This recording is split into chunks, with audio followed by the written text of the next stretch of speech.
Assalamualaikum warahmatullahi wabarakatuh. Perkenalkan, nama aku Neng Fitri. Kalian bisa panggil aku Fitri atau kalian juga bisa panggil aku Neng Fitri ya teman-teman. Baik teman-teman, ini adalah video pertama kalinya aku di YouTube channel ini. Teman-teman jangan lupa untuk subscribe, like, komen, dan share video ini ke seluruh sosial media teman-teman jika menurut teman-teman video ini bermanfaat. Baik teman-teman, di channel YouTube ini kita akan belajar mengenai dunia kesehatan ya. Kita akan melakukan sharing juga. Nah, jangan lupa teman-teman untuk memberikan komentar positif ya nantinya. Nah, baik teman-teman, sesuai dengan judulnya, kita akan membahas mengenai menstruasi.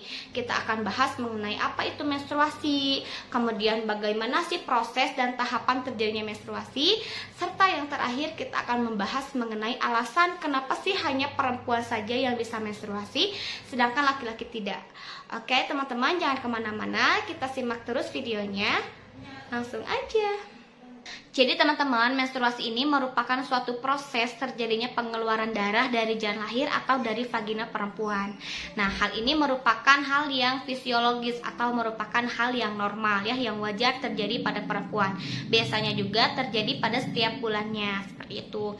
Menstruasi juga sering kami sebut sebagai meluruhnya dinding rahim atau endometrium karena tidak terjadinya pembuahan, yaitu tidak terjadinya pertemuan antara sperma dan juga sel telur yang ada di perempuan dan juga cairan yang ada di laki-laki. Selanjutnya kita akan membahas mengenai tahapan atau proses terjadinya menstruasi. Nah, terdapat 4 tahapan ya. Yang pertama itu ada stadium menstruasi. Nah, pada fase ini endometrium terlepas dari dinding rahim dan hanya terdapat lapisan tipis yang tersisa. Biasanya juga berlangsung selama 4 hari. Kemudian yang kedua ada stadium postmenstruasi. Nah, pada fase ini terjadinya luka ya, karena endometrium terlepas dan berangsur-angsur kemudian ditutupi kembali oleh selaput lendir baru ya dari sel epitel kelenjar endometrium.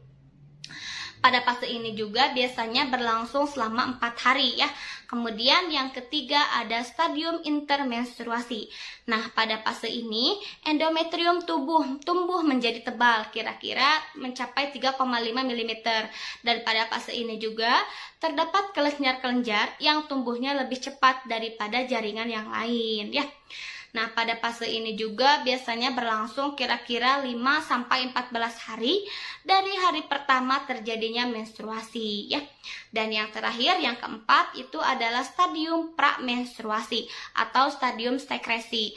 Nah, pada stadium ini tidak terjadi lagi penebalan ya pada endometrium, tetapi terdapat perubahan di bentuk kelenjarnya, yaitu berubah menjadi panjang, berlekuk-lekuk, dan juga mengeluarkan getah ya.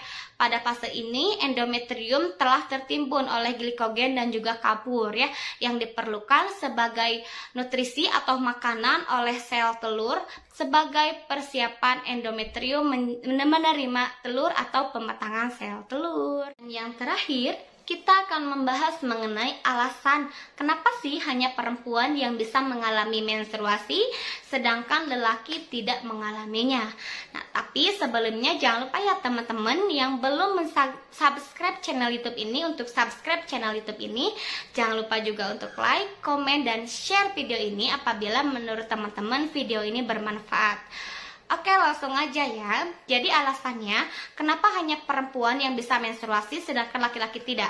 Hal ini terjadi karena perempuan memiliki rahim atau yang biasa disebut dengan endometrium yang berfungsi untuk menghasilkan sel telur, yang mana jika sel telur ini sudah matang dan tidak dibuahi, maka akan meluruh dan terjadilah pengeluaran darah tiap bulannya atau yang biasa kita sebut sebagai menstruasi ya. Nah, sedangkan pada laki-laki tidak memiliki rahim, tetapi laki-laki memiliki saluran yang berfungsi untuk menghasilkan sperma ya, atau cairan yang terdapat pada laki-laki, yang berfungsi untuk membuahi sel telur yang terdapat pada wanita. Nah, sehingga jika sel telur yang sudah matang dan dibuahi, maka yang terjadi adalah kehamilan. Dan sebaliknya, jika sel telur yang sudah matang tidak dibuahi, maka yang terjadi adalah menstruasi. Seperti itu kira-kira teman-teman penjelasan pada pertemuan kali ini. Nah, jika ada yang mau ditanyakan, teman-teman boleh untuk berkomentar ya di kolom komentar. Dan juga jika teman-teman memiliki referensi terbaru dari materi kali ini, boleh banget teman-teman untuk mencantumkan komentar juga ya. Kita akan melakukan sharing. Nanti insya Allah komentarnya aku balas satu-satu. Terima kasih teman-teman. Sampai ketemu lagi di video aku berikutnya. Jangan lupa teman-teman untuk subscribe, like, komen, dan share video ini jika menurut teman-teman video ini bermanfaat. Bye-bye. Assalamualaikum.